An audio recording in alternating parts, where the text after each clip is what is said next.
Hello YouTubers, Joe Kersey here, Sunday, May 4th, 2014, about 1:30 in the afternoon Eastern Time, Eastern Daylight Time.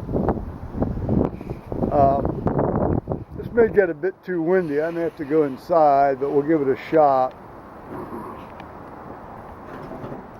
I'm going to do this kind of in reverse order. I've noticed that my videos where I feature animals like turkeys and deer and squirrels don't get very many views. So I'm going to give you a heads up that at the end of this video there's going to be about a minute or two of black squirrels. So at that point you can click it off. But meanwhile, I've got things I need to say. Well, I want to say.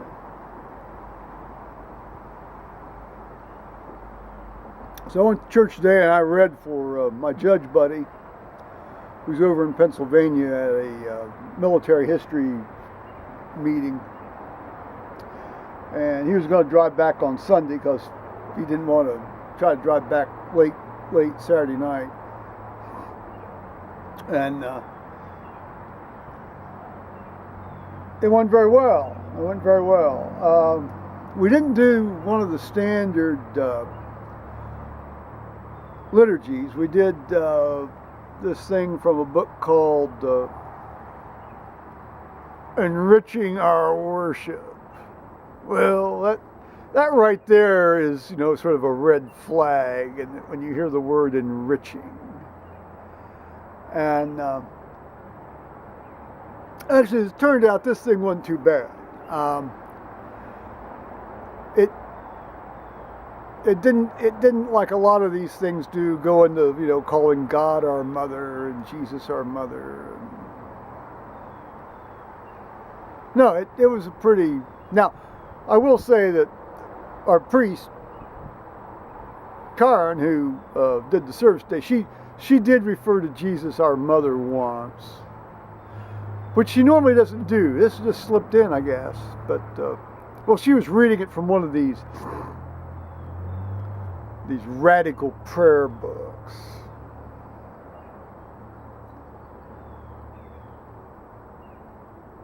Well, at least it was in the form of a prayer. It wasn't some sort of poem posing as a prayer, being purported to be a prayer. So she gave a pretty good sermon, as she always does. She generally always gives a good sermon. Of course, the gospel today was the road to Emmaus story in Luke 24. And her point was that just as the two guys on the road to Emmaus, Cleopas and the unnamed other fella, well, which might have been a woman actually, might have been his wife, but it's probably two guys.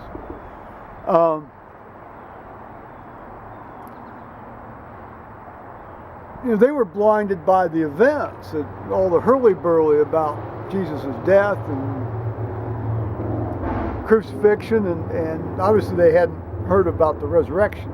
And so they were trudging off very dejectedly out of Jerusalem, and then Jesus met them, and their eyes were opened in the breaking of the bread, after he explained all of the foreknowledge that was contained in the Jewish scriptures to them. But her point was that when we most need God in our lives, when we most need to trust God in our lives, oftentimes the events for which we need to ask God for help are blinding us to the presence of God. I thought that was an excellent point, and it's been particularly apposite to my life here the last few months. Excellent point. Good job, Carin.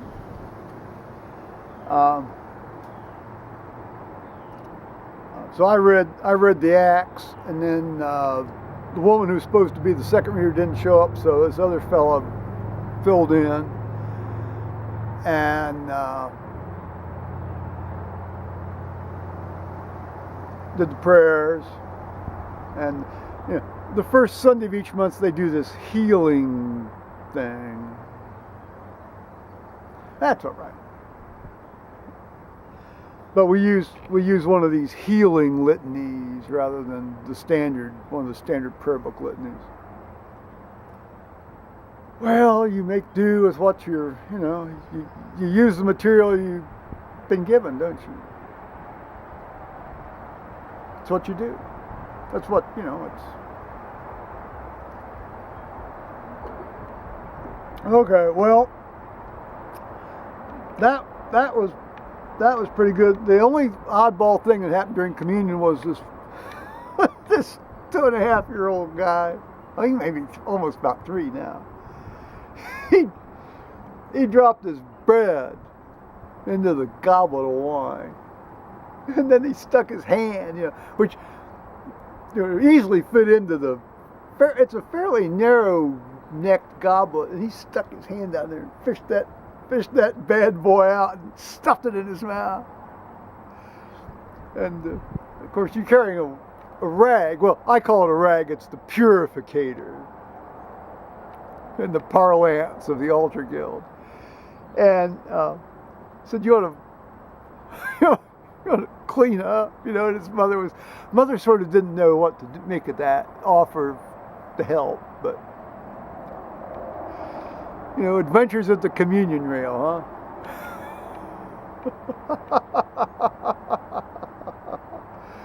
Oh, well, it's a lot of fun. So I think that pretty much covers the substantive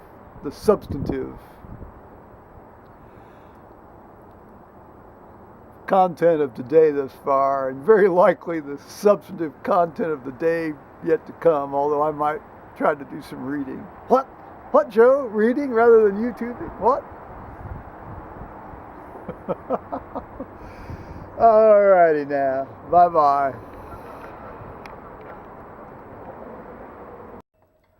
There's a black squirrel there, guys. Look at that. I thought I'd seen a black squirrel here a few days ago. There's a population of black squirrels down in Westerville, just south of us, and there's also a population of black squirrels down at the university, down at Ohio State. You'd see them around campus on the Oval and so forth. But this is the first time I've gotten a close-up look at that one up here ever since we've been up here. We've been up here since 1982, and so interesting. I wish he'd come over here a little bit more into the light. You could see him better. Well, there he is. There you can get a little bit better look at him. Up, up, up.